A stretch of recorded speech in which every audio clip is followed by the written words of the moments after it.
अस्सलाम वालेकुम बच्चों, उम्मीद करती हूँ आप सब खैर वाफियत से होंगे। आज का हमारा टॉपिक है सिंबल्स ऑफ एलिमेंट, यानी कि एलिमेंट को सिंबल्स देना। अब एलिमेंट्स को सिंबल्स देने से क्या मुराद है बच्चे, इसकी सबसे प्यारी एग्जांपल मैं आपको दूंगी। जिस तरह हमारे पास नेम्स होते हैं हम इंसानों के, और हम जो है उनको शॉर्ट में भी कह के पुकार लेते हैं। जैसे कोई भी लड़की है और उसका नाम है महनूर और हम उसको मानो कह के पुकारते हैं, या कोई भी नाम है जिसका नाम है मशल और हम उसको मिशी कह के पुकारते हैं। इसी तरह इंसानों के जिस तरह हम लोग शॉर्ट नेम्स लेते हैं कभी कभार, उसी तरह एलिमेंट्स हैं, उनके भी नेम्स काफ़ी लेंथी थे, तो हमने उनकी भी नेमिंग की, यानी उनको भी सिंबल से रिप्रेजेंट करवाया। तो सबसे पहले इसकी डेफिनेशन लिख लेते हैं कि सिंबल्स ऑफ एलिमेंट की डेफिनेशन क्या है। सिंबल्स ऑफ एलिमेंट की डेफिनेशन कुछ यूं है कि the short form of an element is called symbol of an element, या the short form of an element is called symbol. Sorry, इस तरह बोलेंगे ना हम, इसको मैं आपको सामने लिख लेती हूँ कि एलिमेंट की डेफिनेशन हम क्या लिखते हैं। एलिमेंट की हम डेफिनेशन लिखते हैं कि the short form of an element, के the short form of an element is called symbols। कि एलिमेंट का जो शॉर्ट फॉर्म होता है वो क्या कहलाता है, उसका सिंबल कहलाता है। ठीक है, अच्छा ये कंसेप्ट हमारे पास आया कहाँ से, मतलब सबसे पहले ये कंसेप्ट हमें किसने दिया था।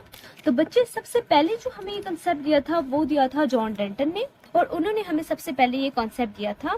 किसका कॉन्सेप्ट दिया था? सिंबल्स ऑफ एलिमेंट का कॉन्सेप्ट दिया था। और इन्होंने ही हमें बताया था कि एटम जो है वो क्या है।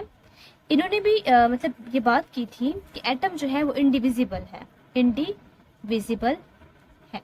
एटम एक इंडिविजिबल पार्टिकल है, और इन्होंने ये बताया था कि हम लोग एलिमेंट की क्या कर सकते हैं, सिंबल से इनको रिप्रेजेंट करवा सकते हैं। ठीक है, अब इसने कहा था कि हम लोग एलिमेंट को जो है वो सिंबल से रिप्रेजेंट करवा सकते हैं। तो अब क्या सिंबल्स हैं, इन्होंने क्या तरीका बताया, इसको सबसे पहले देख लेते हैं। कि इन्होंने जो कहा कि एलिमेंट्स को हम लोग सिंबल्स दे सकते हैं, ठीक है ना, यानी सिंबल्स हमने कहा कि वो एब्रीविएशंस होते हैं जो हम एलिमेंट्स की नेमिंग के लिए करते हैं। तो अब इनकी कुछ मैं आपको पिक्चर्स भी बताऊंगी, दिखाऊंगी यहाँ पे, और मैं आपको खुद से भी कुछ डायग्रामेटिकली भी इस चीज़ को मैं शो करवा सकती हूँ आपके सामने।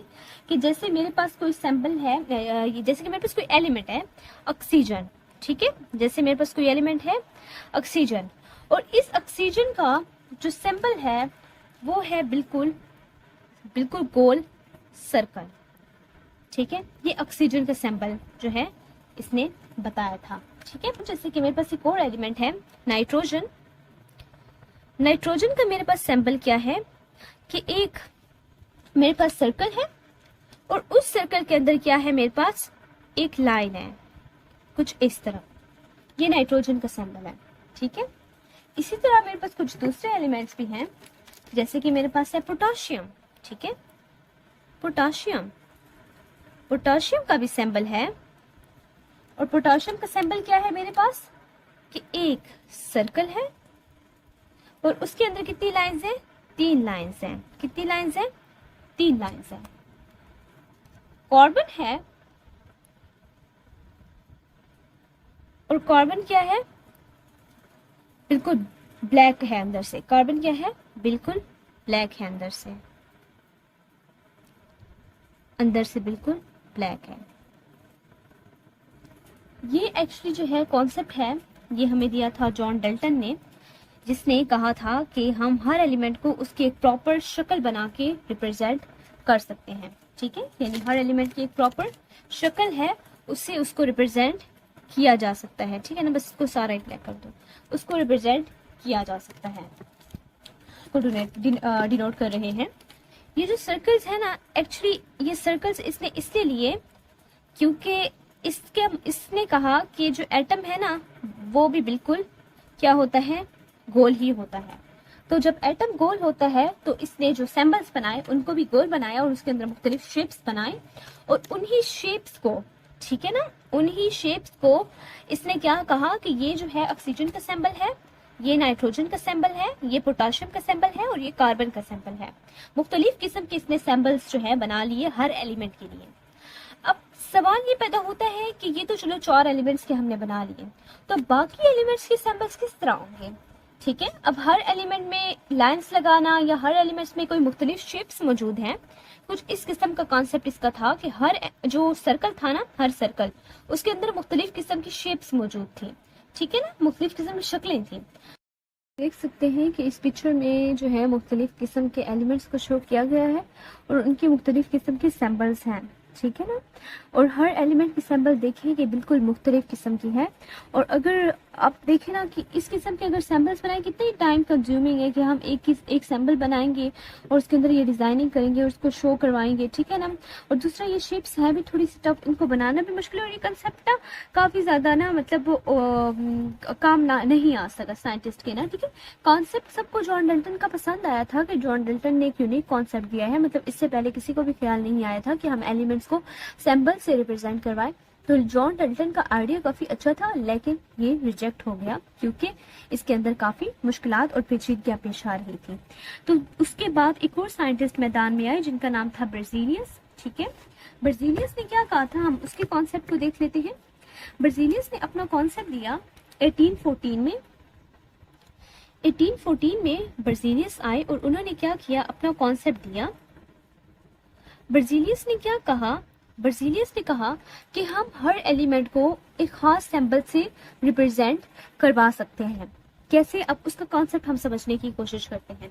सबसे पहले ना मैं आपके सामने ना एक टेबल रखती हूँ और इस टेबल को ही समझते हैं हम कि उस टेबल में ही तकरीबन सारा वही का वही कॉन्सेप्ट है जो बेrzelius ने दिया है, यानी सारा वही कॉन्सेप्ट जो बेrzelius ने दिया है उसको मैंने टेबल में शो किया है। तो बच्चे ये टेबल आप देख सकते हैं। एक्चुअली जो उसका कॉन्सेप्ट है ना, जॉन डल्टन ने कॉन्सेप्ट अच्छा दिया था, लेकिन आप खुद सोचिए हमारे पास टोटल कितने एलिमेंट है, 118 एलिमेंट है।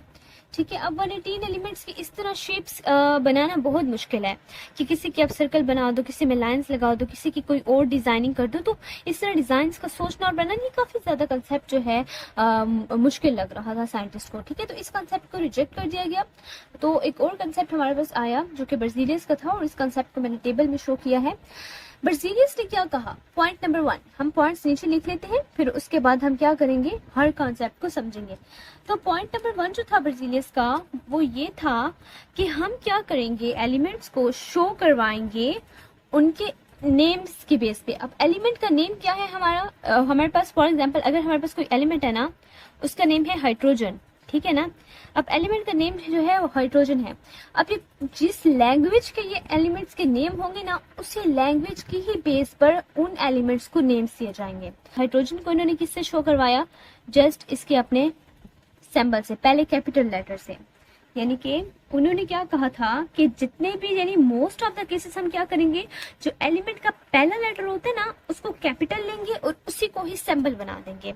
कि जो एलिमेंट का पहला लेटर होता है ना, ठीक है ना, जैसे अब हमारे पास है हाइड्रोजन ना, हाइड्रोजन जो है इसका पहला लेटर जो है ना वो कैपिटल है, हाइड्रोजन का पहला लेटर कैपिटल है और इसी कैपिटल लेटर को ही हम एज अ सिंबल यूज करेंगे। ठीक है, इस तरह उन्होंने कैपिटल एलिमेंट्स लेते आए। ठीक है, और उनके जो कैपिटल लेटर्स थे ना पहले वाले वर्ड, ठीक है ना, उन्हीं को ही लिखते गए वो एज अ सिंबल। ठीक है, जैसे आप ऊपर देख सकते हैं, ऊपर जैसे कार्बन है, कार्बन का पहला कैपिटल लेटर सी, बोरान का बी, आयोडीन का आई, फ्लोरीन का एफ और ऑक्सीजन का ओ। ठीक है, यानी वो पहला लेटर लेते गए और उन्हीं को ही सिंबल बनाते गए। अब चाहे वो वर्ड इंग्लिश का हो, ग्रीक का हो, लैटिन का हो, उन्हीं वर्ड को, उन्हीं जिस लैंग्वेज से वो निकले हैं अल्फाज, उन्हीं लफ्जों को इस्तेमाल करते हुए उन्होंने सिंबल्स बनाना शुरू किए बेrzelius ने। ठीक है, अब इस तरह मैंने आपको हाइड्रोजन की एग्जांपल दे दी है, मैंने आपको बहुत सारे एग्जांपल सिखाई हैं। जैसे मैंने आपको कहा कार्बन है, बोरान है, देखिए कार्बन है, बोरान है, आयोडीन है, फ्लोरीन है, ऑक्सीजन है। ठीक है, तो ये सारा कंसेप्ट जो है ये फर्स्ट स्टेप में जो है यही था कि पहले लेटर को आप क्या कर दो कि उसका सिंबल बना दो, पहले लेटर को उसका सिंबल बना दो। इसको हम लिख भी सकते हैं कि तो हमने ये कॉन्सेप्ट लिख लिया है, चाहे वो बोरान हो, चाहे वो कार्बन हो, चाहे वो ऑक्सीजन हो, या चाहे वो हाइड्रोजन हो, वही ही उसकी सिंबल होगा। जैसे अब हाइड्रोजन की सिंबल अब H बन गई है, सही है। इस तरह बोरान की P है, कार्बन की C है, फ्लोरीन की F है, हाइड्रोजन की H, ऑक्सीजन की O, नाइट्रोजन की N, सल्फर की S, एल्यूमिनियम। अच्छा, अब एल्यूमिनियम का केस आ गया है। अब कुछ ऐसे एलिमेंट्स हैं जिनके ना मतलब नेम स्टार्ट जो हो रहे हैं ना, अब जैसे मैं आपको 2 एग्जांपल दे देती हूँ। एल्यूमिनियम का नेम आया है तो एल्यूमिनियम की एग्जांपल दे देती हूँ। 2 एग्जांपल लेते हैं हम, एल्यूमिनियम। 2 एग्जांपल ले लेते हैं, एल्यूमिनियम एंड आर्गॉन। हाँ, एल्यूमिनियम एंड आर्गॉन की एग्जांपल ले लेते हैं। अब एल्यूमिनियम और आर्गॉन के केस में अगर आप देखें तो हमारे पास दोनों जो है वो ए से स्टार्ट हो रहे हैं, एल्यूमिनियम भी और आर्गॉन भी। तो फिर अब क्या होगा, अब क्या सिंबल दोनों को ए दे देंगे? अगर मैं एल्यूमिनियम को भी सिंबल ए दे दूं, ठीक है, एल्यूमिनियम को भी ए दे दूंगी और आर्गॉन को भी ए दूंगी, तो मैं कैसे डिस्टिंग्विश करूंगी कि मेरे पास कौन सा एलिमेंट आया हुआ है? ठीक है, अगर मुझे कोई कहता है कि तुम ए को रिएक्ट करवाओ, किसी भी और एलिमेंट का नेम उठा के कहता है, और मुझे कैसे पता चलेगा कि ए कौन सा है एलिमेंट? आए वो एल्यूमिनियम की बात कर रहे हैं या आर्गॉन की बात कर रहे हैं? एल्यूमिनियम और आर्गॉन का तो सिंबल सेम हो गया, ठीक है। इस तरह बहुत से दूसरे भी एलिमेंट्स हैं जिनका ए से नेम स्टार्ट होता है, ठीक है, एंटिमनी वगैरह। तो अब यहाँ मसला खड़ा हो गया, तो अब क्या करेंगे? तो यहाँ साइंटिस्ट ने कहा कि अगर फर्स्ट लेटर आप ऑलरेडी यूज कर चुके हैं, ठीक है ना, फर्स्ट लेटर आपने देखो ऑलरेडी दोनों का यूज हमने कर लिया है, तो आपने क्या करना है, उनके साथ कोई दूसरा स्मॉल लेटर लगा देना है, ठीक है। कोई दूसरा स्मॉल लेटर लगा दे, या तो वो कोई दूसरे नंबर वाला हो, यानी एल भी लगा सकते हो, या फिर आपने कोई थर्ड लेटर साथ में लगा देना है, यानी ए एल या यू या कोई दूसरा, इन सब में से कोई दूसरा या तीसरा या चौथा जो भी हो लफ्ज जो है वो स्मॉल लेटर में हो, वो लगा दो। अब एल्यूमिनियम है ना, मैंने ए तो ले लिया, इसका भी ए ले लिया, लेकिन अब मसला यहाँ ये खड़ा हो गया कि मेरे पास जो एल्यूमिनियम है ना, दोनों के सिंबल्स एल्यूमिनियम और आर्गॉन के सेम हो गए थे। तो ए के साथ मैंने एल लगा दिया, और जो आर्गॉन है ना उसके साथ भी ए था, तो उसके साथ मैंने क्या लगा दिया, आर लगा दिया।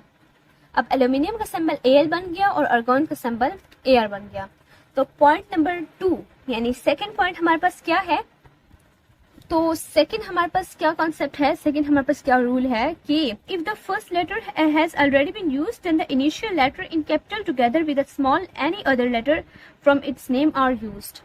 कि आपने कहा है ना कि अगर फर्स्ट लेटर जो है यूज हो चुका हो तो आप जो है क्या करोगे, कैपिटल लेटर यूज करोगे, ठीक है, कैपिटल लेटर यूज करोगे, कैपिटल लेटर, ठीक है, और प्लस क्या, any other small letter, any other small letter उसी ही एलिमेंट से लेना है, ठीक है ना। ये नहीं कि आपने किसी और अल्फाबेट को उठा लिया, आप कहेंगे हमारे पास तो अल्फाबेट्स बहुत ज्यादा हैं, ए से लेके पूरी जेड तक है, तो मैं कोई भी उठा लूं, नहीं, उसी एलिमेंट से ही उठाना है, ठीक है। जिस तरह मैंने आपको एल्यूमिनियम की एग्जांपल दी है और आर्गॉन की एग्जांपल दी है, आर्गॉन, सही। तो इसी तरह हमारे पास बैरियम है, बैरियम का बी लिया कैपिटल और उसके साथ उसका स्मॉल लेटर ए लगा दिया, तो ये बी ए बन गया, क्योंकि बोरान भी तो यूज हो चुका था, तो बोरान में बी यूज कर चुके हैं ऑलरेडी, तो दोबारा यूज नहीं कर सकते थे, तो इसलिए बैरियम के केस में हमने बी के साथ ए लगा दिया। कैल्शियम के केस में, जो कि कार्बन में भी यूज हो चुका है कैल्शियम, तो इसलिए कैल्शियम का दोबारा सी नहीं लिखा, इसके साथ सी ए यानी छोटा ए लगा दिया। दूसरा वर्ड जो है ना वो हमेशा स्मॉल ही होगा। अब कोबाल्ट है, कोबाल्ट जो है उसमें भी कार्बन यूज हो चुका है, तो सी दोबारा यूज नहीं कर सकते, तो सी के साथ स्मॉल ओ लगा दिया। और एन, नाइट्रोजन भी हम यूज कर चुके हैं, नाइट्रोजन भी हम लोग एलिमेंट्स में फर्स्ट लेटर कैपिटल लिखते हैं, तो यहाँ भी नाइट्रोजन के साथ स्मॉल लेटर ई लगा दिया, ठीक है। तो ये हमारे पास नियोन का सिंबल बन गया। अब एक और कैटेगरी आती है, थर्ड कैटेगरी, जिसमें हम लोग कुछ ऐसे एलिमेंट्स आ रहे हैं जिनकी हम लोग नेमिंग करते हैं, उनके यानी उनके सिंबल्स हम लोग बनाते हैं उनके लेटर नेम पे, और वो कौन से हैं, वो हमारे पास है ये नीचे वाले। जैसे कॉपर है, कॉपर जो है वो लेटर नेम है इसका कॉपरम, और इसका सिंबल हमने क्या बनाया, इसका सिंबल हमने बनाया CU, यानी पहला लेटर लिया कैपिटल और दूसरा लेटर लिया इसका स्मॉल यानी CU, यानी इसके लेटर नेम पे बनाया। C अब मैंने लेना जो था, अगर मैं इसका सिंबल C बना लेती, सपोज करें मैंने इसका सिंबल C बना लिया है, ठीक है ना, इसका मैंने सिंबल सी बना लिया है। सी तो हम यूज कर चुके हैं कार्बन में, तो कार्बन का सिंबल भी सी था, सॉरी दिख नहीं रहा, कार्बन का सिंबल भी सी था, कार्बन का सिंबल भी सी था, कॉपर का सिंबल भी सी है और कैल्शियम का सिंबल भी सी है। तीन तीन सी कैसे हम लोग फर्क वाज़ेह करेंगे कि हमारे पास कौन सा एलिमेंट आया हुआ है जिसको हम पढ़ रहे हैं या जिसके बारे में हमसे पूछा जा रहा है। अगर मुझसे कोई कहता है कि सी जब रिएक्ट करता है या ऑक्सीजन के साथ, अब मैं कैसे बताऊंगी कि कैल्शियम की बात हो रही है, कार्बन की बात हो रही है या कॉपर की बात हो रही है, ठीक है। तो सी यूज जो है हम नहीं कर सकते कॉपर के लिए। चलो ठीक है, अब आप कहेंगे कि ओ यूज कर लें कॉपर के साथ, ओ भी यूज नहीं कर सकते, क्यों? क्योंकि सी ओ ऑलरेडी सिंबल यूज हो चुका है कोबाल्ट के लिए, ठीक है। तो इस कोबाल्ट के लिए सिंबल यूज हो चुका है, कॉपर के लिए ये यूज नहीं कर सकते। तो यहाँ मसला खड़ा हो गया।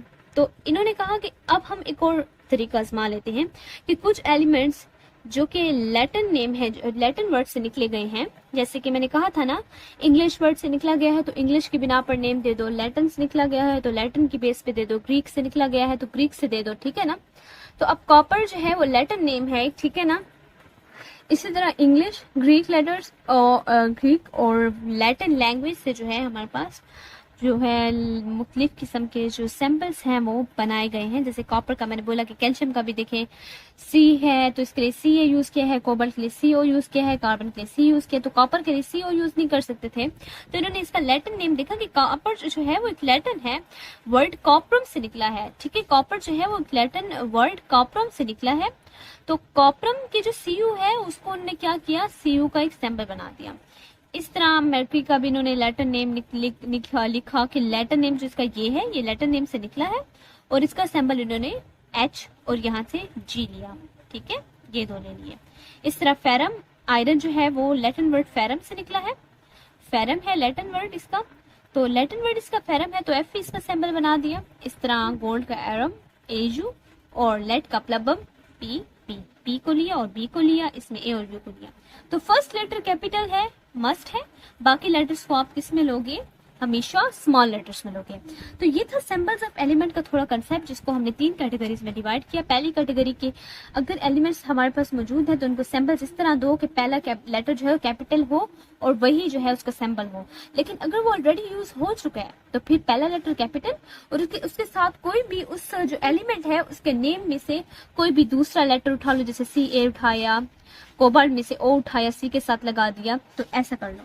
और तीसरा तरीका ये था कि अगर आपके पास थर्ड सेकंड में भी मतलब यूज हो चुके हैं, जैसे कोबाल्ट में सीओ यूज हो चुके हैं और फिर भी कॉपर में सीओ आ रहा है, तो फिर यही तरीका बच गया था कि आप लैटिन में देखो कि ये वर्ड लैटिन से निकला और लैटिन में इसका ये नाम है और लैटिन के मुताबिक ही सैंपल्स दे दो इसको, ठीक है।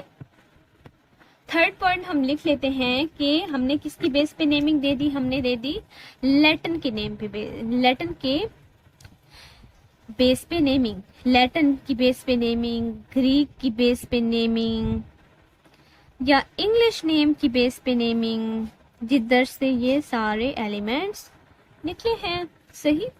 तो इस तरह एक और एलिमेंट है, उसका जो है मैं नेम आपके सामने उठाने वाली हूँ, वो हमारे पास है रदरफोर्डियम। रदरफोर्डियम ये जो है ना हमारे पास किस बेस पे इसका नाम रदरफोर्डियम है, इस एलिमेंट का नाम, इसका नाम रदरफोर्डियम है रदरफोर्ड साइंटिस्ट की जो है बेस पे, यानी साइंटिस्ट का नाम रदरफोर्ड है और उसने जो एलिमेंट डिस्कवर किया उसका नाम क्या रख दिया गया, रदरफोर्डियम रख दिया गया। तो साइंटिस्ट के नेम की बेस पे भी नेमिंग दी गई है, ठीक है। इस तरह मैं आपको एक थोड़ा सा की पॉइंट मैं आपको क्लियर करवा देती हूँ, ठीक है। अब वो की पॉइंट कौन सा है, वो की पॉइंट मैं आपको क्लियर करवा देती हूँ। एक छोटा सा है, इम्पोर्टेंट था और मैंने ज़रूरी समझा है वो आप सबको बताना कि फॉर एग्जांपल आपने कभी भी इस तरह नहीं करना, जैसे आपके पास क्वेश्चन आता है ना कि which symbol of element is correct, ठीक है। एक क्वेश्चन आ गया आपके पास, which symbol of an element is correct, कि कौन सी सिंबल जो है वो एलिमेंट की करेक्ट है, कौन सी सिंबल है एलिमेंट की करेक्ट। फॉर एग्जांपल आपके पास ऑप्शन नंबर ए जो है वो आपके पास क्या है, आपको दे दिया गया है, ऑप्शन नंबर ए जो है वो आपको दे दिया गया है एच ई, दूसरा दिया गया है आपको एच ई दोनों कैपिटल, थर्ड आपको दे दिया गया है एच ई, और डी ऑप्शन आपको दे दिया गया है एच ई। तो इसमें से कौन सा सिंबल करेक्ट होगा? बहुत सिंपल आंसर है, आई होप आप सबको पता होगा आंसर, किसका आंसर मेन कौन सा है। ठीक है, तो इसका जो सही आंसर है ना वो हमारे पास क्या है? डी है। अब पहले तीन जो है हम इनको स्टडी कर लेते हैं कि ये क्यों गलत है। ठीक है, ये क्यों गलत है?